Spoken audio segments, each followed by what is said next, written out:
भगवान कृष्ण के मंदिर में जाओ या भगवान श्री राम जी के मंदिर में जाओ, भगवान के होंठों पे स्माइल है या नहीं? स्माइल, मुख में प्रसन्नता है? अच्छा, आप लोगों के मुख में प्रसन्नता ऐसी है सदाबहार 24 घंटे? नहीं। अच्छा, किसी भक्त ने हमसे पूछा कि महाराज जी, ये भगवान मंदिर में बैठे मुस्कुराते ही क्यों रहते हैं, और जब देखो खड़े रहते हैं, इनके पांव दर्द नहीं करते? हमने कहा भगवान मंदिर में इसलिए खड़े रहते हैं कि यदि वो बैठ गए और मेरे भक्त को यदि जरूरत पड़ गई तो बैठेंगे तो उठने में समय लग जाएगा, इसलिए खड़े रहते हैं कब भक्त को जरूरत पड़े और कब मैं भाग जाऊं भक्त की रक्षा के लिए। इसलिए हमारे भगवान कृष्ण तो, ये सामान्य कहावत है, वह तो एक पांव से खड़ा। लोग कहते हैं ना, हम तो आपके लिए एक पांव से खड़े हैं। ये सामान्य भाषा में हम लोग इस भाषा का प्रयोग करते हैं कि हम तो आपके लिए, जोर से बोलो, एक पांव से खड़े हैं। और भगवान श्री कृष्ण कितने पांव से खड़े हैं? वह भी एक पांव से खड़े हैं, दूसरा पांव तो टेढ़ा करके रखा है। भगवान कहते हैं कि मैं अपने भक्तों के लिए एक पांव से खड़ा हूं, बस वो मुझे पुकारें तो सही सच्चे मन से। विडंबना तो यह है, आप पुकारते नहीं, वो आते नहीं है। पहली बात, भगवान एक पांव से क्यों खड़े हैं? इसलिए, कारण कोई पूछे तो कारण ये है, भक्त के लिए एक पांव से, पहला कारण। दूसरा, भगवान 24 घंटे स्माइल क्यों करते हैं, हंसते क्यों हैं, मुस्कुराते क्यों हैं? भगवान इसलिए मुस्कुरा रहे हैं। अच्छा, पहले भगवान का बैकग्राउंड चेक करो। भगवान कृष्ण का जन्म कहां हुआ? जेल में। अब जो बच्चा जेल में पैदा हुआ हो, उसके जीवन में खुशियां तो नहीं होंगी, रास्ता बहुत सरल और सिंपल और सीधा तो नहीं होगा। कितनी अड़चने आई। भगवान 6 दिन के थे तब पूतना मौसी मारने आ गई। भगवान 6 महीने के थे, शकटासुर, तृणावर्त इत्यादि दैत्य मारने आ गए, लेकिन भगवान ने इन सारी मुसीबतों को हंसते हंसते टैकल कर लिया। मुस्कुराते मुस्कुराते पूतना को मार दिया, पता ही नहीं चला किसी को, स्माइल के साथ। मानो भगवान मुस्कुराकर हमें और आपको एक मैसेज देना चाहते हैं कि जीवन में कितना भी संकट आवे, कितनी भी मुसीबत आवे, होंठों पे मुस्कान है आपके, तो आप उस संकट से आप अपने आप को उस पार ले ही जाएंगे। अर्थात आप संकट को पराजित करके आप जीत जाएंगे। जीवन में ऐसी कोई परेशानी नहीं है जिससे आपकी मुस्कान और आपकी समझदारी से उस परेशानी को, उस संकट को टाला ना जा सके। अच्छा, होता क्या है, हम थोड़ा सा संकट आने पर, थोड़ी सी परेशानी आने पर टेंशन में आ जाते हैं। और याद रखना मेरी माँ, आप जब तक प्रसन्न रहेंगे तो आपके माइंड में अच्छे अच्छे पॉजिटिव आइडिया आते रहेंगे, अच्छे अच्छे विचार आते रहेंगे। और जैसे ही आप टेंशन में आए, चिंतित हुए, उसी समय पॉजिटिविटी का द्वार बंद हो जाता है और नेगेटिविटी का दरवाजा खुल जाता है। आपका माइंड, आपकी खोपड़ी नकारात्मकता से भर जाती है। हाँ या ना? ये प्रैक्टिकली है, जो हम बोल रहे हैं वह प्रैक्टिकली आप रोज प्रैक्टिकल करते हैं। आप यदि 2 प्रकार की सोच होती है, एक सकारात्मक, एक नकारात्मक, एक पॉजिटिव, एक नेगेटिव। हमें क्या सोचना है वो हम पर निर्भर करता है। महाभारत का युद्ध हुआ, अर्जुन के अंदर नेगेटिविटी प्रवेश कर गई। अर्जुन बोले मैं युद्ध नहीं करूंगा, ये तो सामने हमारे रिश्तेदार खड़े हैं, हम बाण चलाएंगे तो हमारे ही अपने तो मारे जाएंगे। इतनी नेगेटिविटी आ गई अर्जुन के अंदर कि अर्जुन रथ छोड़ करके, अपना धनुष छोड़ करके भागने की बात करने लगे कि नहीं? हाँ या ना? लेकिन उन अर्जुन को जिनके अंदर नकारात्मकता भर गई थी, चिंतित हो गए थे, चिंता में डूब गए थे, ऐसे नकारात्मकता को मिटाने के लिए भगवान ने जो अपने प्रवचन चालू किए और भगवान ने जो उपदेश दिया, तो अर्जुन के अंदर की सारी नकारात्मकता निकाल के, नेगेटिविटी निकाल के अर्जुन को पॉजिटिव कर दिया भगवान ने। और अर्जुन ने युद्ध लड़े और लड़कर विजय प्राप्त की। तो भगवान हमेशा क्या करते हैं, हमें पॉजिटिव सोचने पर मजबूर। इसलिए हम आपसे जितने लोग यहाँ बैठे हैं, मैं आपसे हाथ जोड़ के कहता हूँ, जीवन में कभी नकारात्मक विचार मत आने दीजिएगा। जीवन में कभी चिंतित ना होइएगा, टेंशन ना लीजिएगा, चिंता ना करिएगा। यदि आप चिंता करने लग गए, आपके माइंड में चिंता यदि प्रवेश कर गई, तो जो आपके पॉजिटिव दरवाजे थे वो बंद हो जाएंगे। क्योंकि द्वार तो एक ही है, या उस द्वार से आप, है ना, सुई का छेद है, उस सुई के छेद में आपने एक बार धागा डाल दिया जरा मोटा सा, तो दूसरा धागा प्रवेश करेगा? एक ही धागे की जगह है ना उसमें, वो छेद इतना ही बनाया जाता है, एक ही धागा प्रवेश करेगा। तो आपके माइंड में भी सुई जैसा एक दरवाजा है, सुई के छेद जैसा, उसमें से या तो पॉजिटिव एनर्जी प्रवेश करेगी या तो नेगेटिव एनर्जी प्रवेश करेगी, या तो सकारात्मकता या तो। अब आपको देखना है, यदि आप नकारात्मकता को अंदर ले जा रहे हैं तो आप डिप्रेशन में चलते जाएंगे और एक दिन आप आत्महत्या कर लेंगे, मर जाएंगे, सब तबाह बर्बाद हो जाएगा। इसलिए हम कहते हैं नकारात्मकता का दरवाजा बंद रखना, सदा पॉजिटिव, सदा स्माइल। अच्छा, पॉजिटिव वही सोचते हैं जिनके होठों में सदा स्माइल बनी रहती है। भगवान मुस्कुरा रहे हैं और मुस्कुरा के ये मैसेज दे रहे हैं कि मैं हर समय, मेरे सामने भी कितनी विषम परिस्थितियां आई, भगवान श्री कृष्ण के सामने विषम परिस्थितियां आई या नहीं? तो क्या भगवान उन विषम परिस्थितियों में क्या चिंतित हुए, टेंशन लिया उन्होंने? जब भगवान ने बड़ी से बड़ी विषम परिस्थिति में टेंशन नहीं ली, उन्होंने पॉजिटिव ही रहे, तो फिर भगवान कृष्ण के भक्त भला टेंशन में क्यों आते हैं? आपको भी पॉजिटिव रहना चाहिए कि मेरे भगवान को जब चिंता नहीं हुई बड़े से बड़े संकट से, तो मैं उनका भक्त हूं, मैं उन चिंता क्यों करूं? इसलिए हमें आज से चिंता को डिलीट कर देना है और चिंता की जगह भगवान कृष्ण का चिंतन करना है। चिंता समाप्त और मैया बोलो, चिंता समाप्त और चिंतन स्टार्ट, शुरू। चिंता खत्म, चिंतन शुरू। जोर से बोलो, आज से कोई चिंता नहीं। महाराज, हमारी बेटी सयानी हो गई है, विवाह करने की बड़ी चिंता है। अरे तुम चिंता क्यों कर रहे हो? तुम बड़ी प्रसन्नता से, पॉजिटिव एनर्जी से लड़का ढूंढते रहो, मिलेगा तो मिलेगा। तुम्हारी चिंता करने से बिटिया ब्याह जाएगी? कहो जी ब्याह जाए तो फिर करो चिंता, आओ हम सब चिंता कर लेते हैं। जो होना है वो होके रहेगा। जब तुम्हारी बेटी का विवाह होना होगा, अपने आप संयोग हो जाएगा। तुम लड़के ढूंढते रहो, तुम पॉजिटिव प्रसन्न चित्त से जाओ, प्रसन्न चित्त से आओ।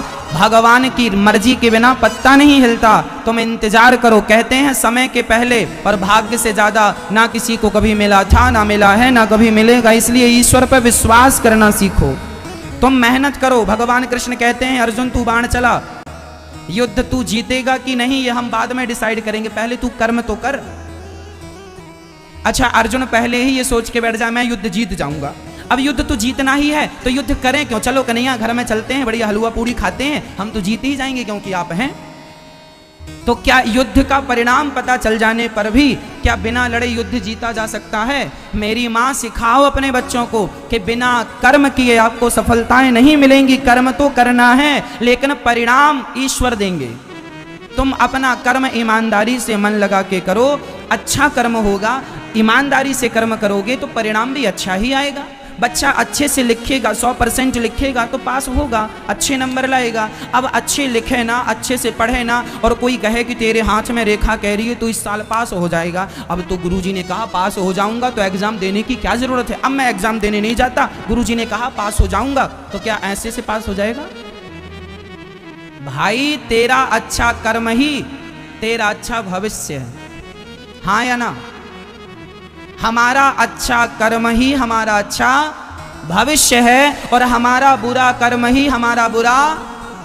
जिनका कर्म अच्छा नहीं है उनका भविष्य भी अच्छा नहीं है, जिनका कर्म वर्तमान में अच्छा है उनका भविष्य भी बहुत अच्छा है। अब आप देख लो कि आप कर्म कैसा कर रहे हैं, अच्छा या बुरा, पॉजिटिव हैं या नेगेटिव हैं, सकारात्मकता से भरे हैं या नकारात्मकता से। इसलिए हम कहते हैं कि भगवान के सामने भी चुनौतियां थीं, लेकिन भगवान चुनौतियों का सामना स्माइल के साथ करते हैं। और आपके जीवन में जरा छोटा सा संकट आ जाए आप रोने लगते हैं, भगवान इतना बड़ा संकट, काहे बड़ा संकट, ये बड़ा संकट।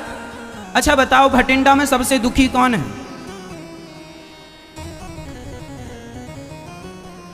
माताएं कहती हैं महाराज हम बड़े दुखी हैं, महाराज हम बड़े परेशान हैं।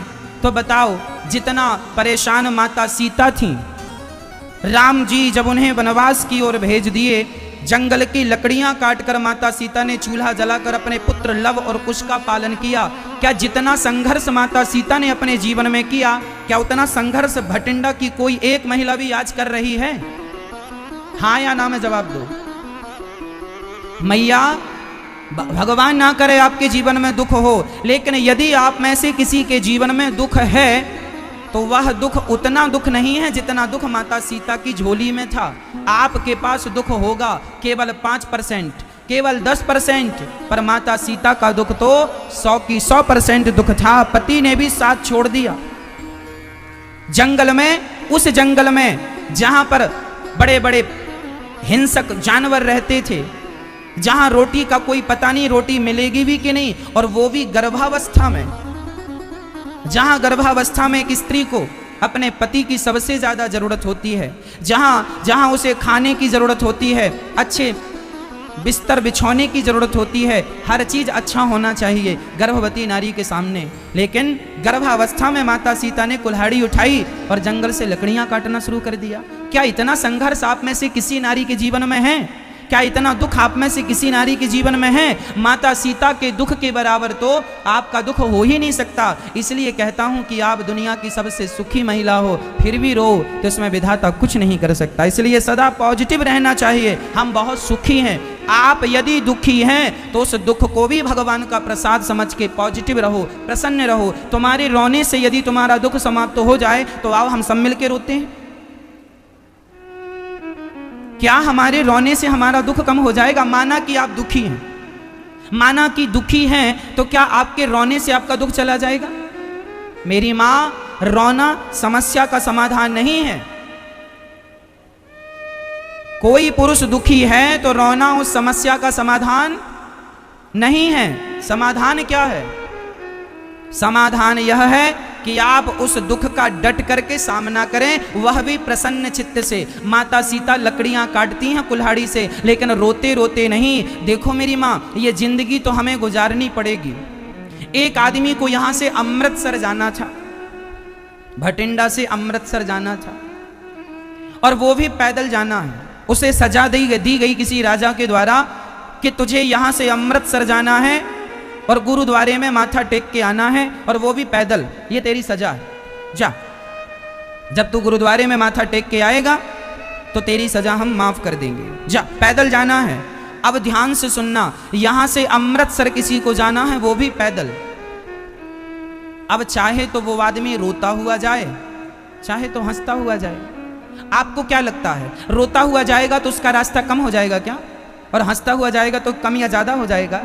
अरे, रोता हुआ जाएगा तो भी 200 किलोमीटर ही चलना है, और हंसता हुआ जाएगा तो भी 200 किलोमीटर ही चलना है। पर मुझे ये बताओ कि रास्ता यदि सुखद बनाना है तो रोने के बाद सुखद बनेगा कि हंसते हंसते रास्ता सुखद बनेगा?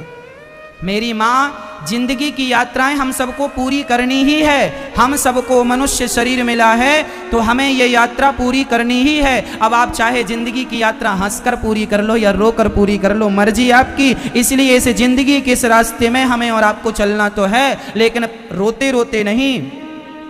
तुम्हारा पति बड़ा अच्छा है और तुम्हारा पति बड़ा दुष्ट है।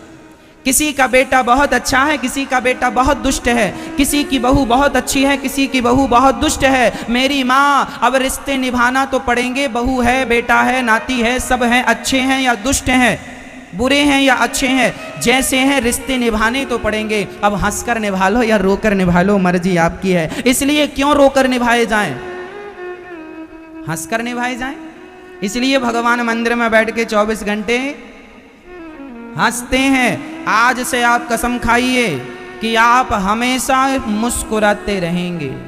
आज से आप प्रतिज्ञा कीजिए कि आपका पति आपको डांट रहा हो तो भी आप खुश रहेंगे, आपकी पत्नी आपको गालियां दे रही हो तो भी आप खुश रहेंगे, आपके पिता आपको डांट रहे हैं तो भी खुश रहेंगे, आपकी सास आपको डांट रही है या बहू डांट रही है सास को, हर हाल में आपको प्रसन्न रहना है। क्या आपके दुखी होने से समस्या का समाधान हो जाता है? यदि हो जाता है तो आओ हम सब रो लेते हैं एक साथ। जवाब दो मेरी माँ। मैया, हो गई पंचायत आपकी? हाँ।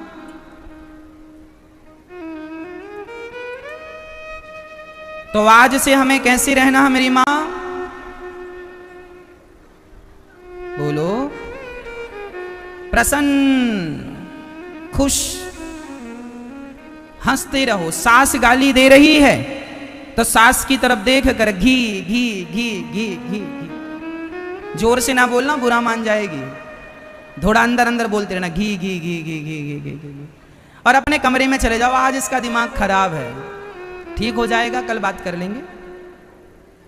हाँ, मैंने एक दिन कह चुका हूं, कुत्तों के मुंह लगने की जरूरत, जो गाली दे वो कुत्ते के तुल्य है।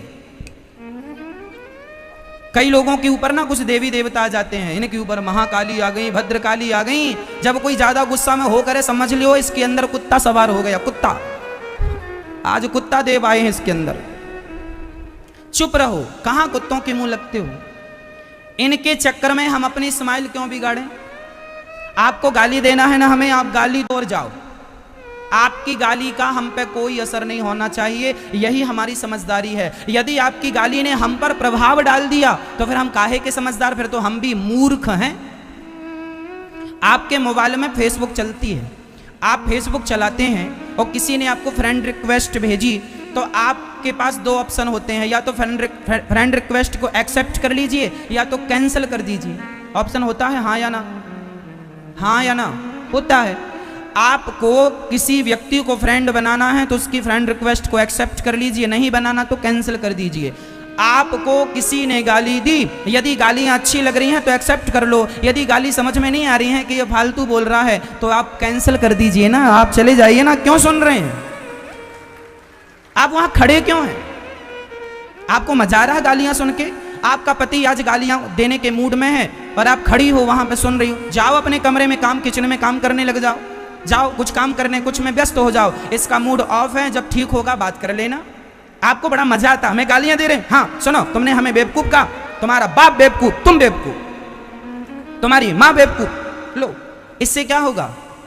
यदि आपने अपने पति को बदले में गालियां दे दी, आपने अपनी सास को बदले में गालियां दे दी, आपने अपनी बहू को बदले में गालियां दे दी, तो आपको क्या लगता है ये समाधान है समस्या का? यदि समाधान है तो फिर दो। इससे क्या होगा, तुम्हारे घर में एक सप्ताह तक किसी के होंठों पे मुस्कान नहीं रहेगी।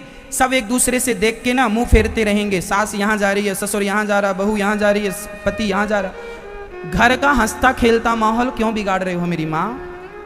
इसलिए समझदारी यही है कि हम प्रसन्न रहें और ऐसा कुछ करें कि हमारे घर का वातावरण सदा प्रसन्न चित्त रहे। जिसके घर में सदा प्रसन्नता होती है उस घर में भगवान का वास होता है। और जिस घर में सदा लोग लड़ते झगड़ते और गाली गलौज करते रहते हैं उस घर में कुलक्ष्मी का वास होता है। लक्ष्मी माता तो कभी नहीं पहुंचती, अलक्ष्मी का वास हो जाता है। उस घर में दरिद्रता का वास हो जाता है। इसलिए कभी झगड़ा ना, कभी विवाद ना। हर हाल में एक मैया भटिंडा से वृंदावन चली गई। वृंदावन में एक दुकानदार से कहा, भाई साहब जरा हमें गोपाल जी खरीदना है, लड्डू गोपाल, जरा वो वाले गोपाल जी देना। दुकानदार ने कहा वो वाले क्यों, ये वाले ले लो, ये और अच्छे हैं। उस माँ ने कहा ना भैया, हमें ये वाले गोपाल जी नहीं, हमें वो वाले लड्डू गोपाल जी चाहिए। क्यों वो वाले क्यों, उसमें क्या खास बात है उनमें? तब उस माँ ने कहा उनमें स्माइल ज़्यादा है, वो स्माइल ज़्यादा कर रहे हैं, हंस ज़्यादा रहे हैं, मुस्कुरा ज़्यादा रहे हैं। तब बात समझ में आई कि भक्त भगवान खरीदता है तो मुस्कुराने वाला, भक्त को भगवान यदि मुस्कुराने वाला चाहिए तो भगवान ने भी शर्त रख दी, मुझे भी भक्त वही अच्छे लगते हैं जो सदा मुस्कुराते रहते हैं, सदा प्रसन्न रहते हैं। इसलिए हमें हर हाल में क्या रहना है? प्रसन्न रहना है। यदि रोना है तो केवल भगवान के लिए रोना, भगवान को पाने के लिए रोना है, भगवान को देखने के लिए रोना है। हम ये नहीं कहते रोना नहीं है, रोना है पर भगवान के लिए। बाकी संसार के लिए रोने की ज़रूरत नहीं है, पैसों के लिए रोने की ज़रूरत नहीं है। अच्छा मेरी माँ एक बात और बताओ, आप करोड़ों रुपए कमाते हैं, दिन भर मेहनत करते हैं, ये पैसा किसके लिए कमाते हैं? भटिंडा में एक बहुत बड़े आदमी हैं, उनके पास करोड़ों की प्रॉपर्टी है। और भटिंडा में एक रिक्शा वाला भी है जो दिन में 100, 200 या 300 या 400 कमाता है और उसकी झोपड़ी घास की है, फुटपाथ पे रहता है, किनारे बगल में झोपड़ी घास की बना रखी है। अब दोनों में मैं तुलना करता हूं, आप निर्णय करिएगा। करोड़पति आदमी अच्छे खासे कोठी में रहता है, बड़ी कोठी में रहता है, लेकिन बड़ी कोठी में रह के भी परेशान है, वो हंसता नहीं है, मुस्कुराता नहीं है। और ये रिक्शा चलाने वाले फुटपाथ पर रहता है, पर बहुत अच्छे से हंसता है, प्रसन्न रहता है, पत्नी से अच्छे से बात करता है, हंसता ही रहता है, इसके होंठों की स्माइल बनी रहती है, मुस्कुराता रहता है। और वो कोठी में रहने वाला हंसता मुस्कुराता नहीं है। आप बताइए, आपके हिसाब से कौन ठीक जिंदगी जी रहा है? हम ये नहीं कहते कि आपके पास पैसे नहीं होने चाहिए। मेरी माँ, जितना पैसा है आपके पास, उससे ज्यादा आपकी होंठों पे मुस्कान होनी चाहिए। लेकिन विडंबना तो ये है कि पैसे तो घर में भरे हैं, लेकिन होंठों पे मुस्कान गायब है। तो बिना मुस्कान का पैसा करोगे क्या? जो पैसा तुम्हारी होंठों पे तुम्हें मुस्कान ना दे सके, जो तुम्हें स्माइल ना दे सके, खुश ना कर सके, वो पैसा का करोगे क्या? राम जी लंका में रह के भी प्रसन्न थे और रावण सोने की, राम जी वनवास में रह के भी प्रसन्न थे और रावण सोने की लंका में भी रह के भी प्रसन्न नहीं था। मेरी माँ, धन से कोई अमीर नहीं होता। जिसकी होंठों पे मुस्कान बनी रहती है, उससे अमीर किसी को मत समझिएगा। वही दुनिया का सबसे अमीर व्यक्ति है, जो हर हाल में मुस्कुराता है। तो भगवान कृष्ण के मंदिर में या राम के मंदिर में जाएंगे तो भगवान की स्माइल देखकर आपको यह सीखना है कि हमें भी हर हाल में क्या करना है मैया? खुश रहना है। खुश रहा करो हर हाल में। हमें कोई गालियां दे फिर भी खुश रहा करो, क्या बिगड़ता? उसका मुंह है, देता है गालियां, देता रहे, हमारा क्या जा रहा है? दुष्ट अपनी दुष्टता नहीं छोड़ता। एक बिच्छू गंगा जी में बहती जा रही थी। एक संत जी ने उसे बार बार पकड़कर बचाने का प्रयास किया, पर वो बार बार डंक मार रही थी। 50 बार संत जी ने बचाने का प्रयास किया, पर उसने 50 डंक मारे, 50 बार, फिर भी संत बचा रहे हैं। एक आदमी ने कहा, महात्मा जी, जब वो बार बार डंक मारती है तो आप काहे परेशान हो रहे, क्यों बचा रहे हैं उसे? तब संत जी ने जवाब दिया, भैया, ये 50 ग्राम की बिच्छू जब अपने डंक मारने का धर्म नहीं छोड़ती, तो मैं 70 किलो का मनुष्य अपना स्वभाव कैसे छोड़ दूं? मेरा धर्म है इसे बचाना, इसकी रक्षा करना। जब ये छोटा सा प्राणी अपना धर्म नहीं छोड़ता, तो मैं इतना बड़ा प्राणी अपना धर्म छोड़ दूं? आप यदि मुझे गाली दे रहे हैं तो ये आपका स्वभाव है, ये आपका परिचय है। मैं आपको गालियां दे के क्यों अपना मुंह खराब करूं? करना चाहिए। कितने समझदार हैं आप लोग, पर घर जाते जाते पता नहीं ये ज्ञान रहेगा कि नहीं।